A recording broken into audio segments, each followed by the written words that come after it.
Praise the Lord, Saint. My name is Elder Bafo Amo, broadcasting live from Gethsemane Prayer Mission, Ludwigshafen, Germany. I'm going to share with you counting the cost of following Christ. Counting the cost of following Christ.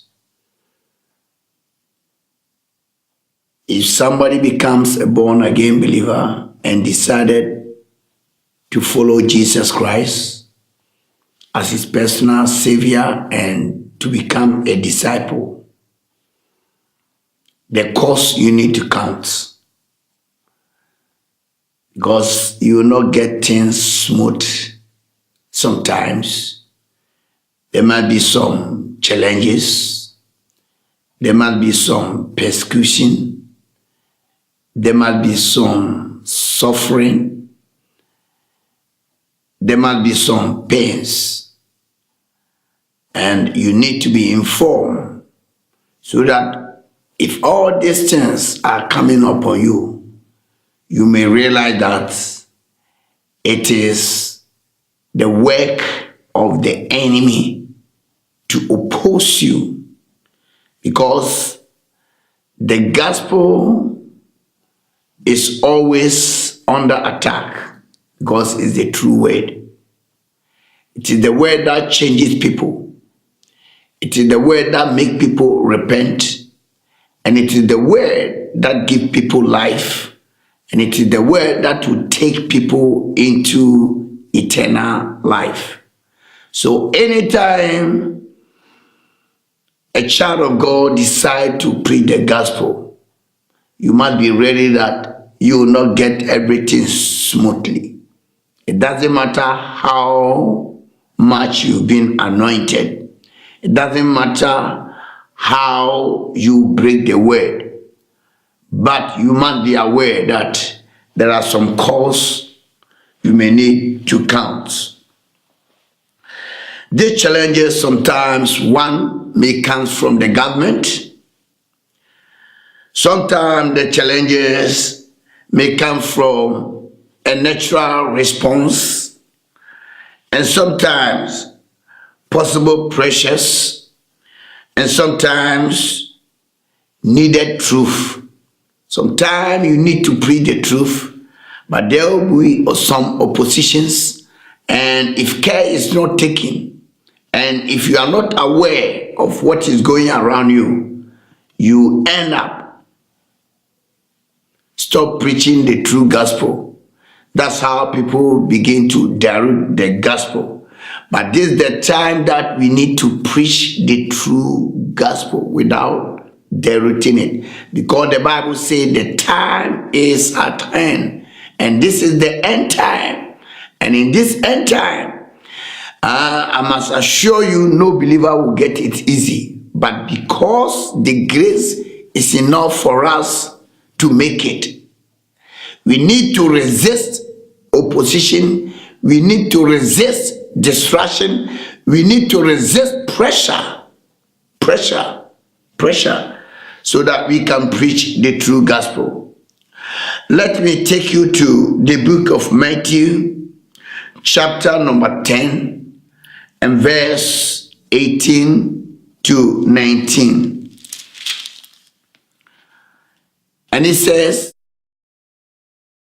you will stand before governments and kings because you are my followers. But this will be your opportunity to tell the rulers and other unbelievers about me. Hallelujah. So if you stand before government, if you are being called to answer some questions before the government, before the law, you must be aware that it is an opportunity for you to preach the gospel. And that is where a disciple sometimes will back up. When you are being arrested, when you are being called to the a governor, that is where the fear comes in. But you don't know that it is an opportunity for you to preach to the government and his cabinet. Why am I saying this? Because looking at your position, these days, if you don't have connection in the government, it is not easy for you to get the government. So now, how do you preach the gospel to the government? How do you preach the gospel to the magistrate? How do you preach the gospel to the member of parliament? Because you have no connection to meet him or her. And even if you make an appointment, you will not get a chance.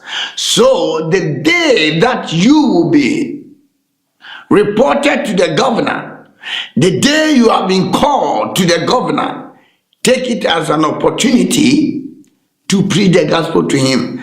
That means you don't have to twist your mouth because you preach the gospel and then you've been called before the governor. Why do you have to twist the gospel? Let me give you, for example, maybe you go and preach a message against homosexuality, and then you've been called to the governors, you've been called to the highest authority.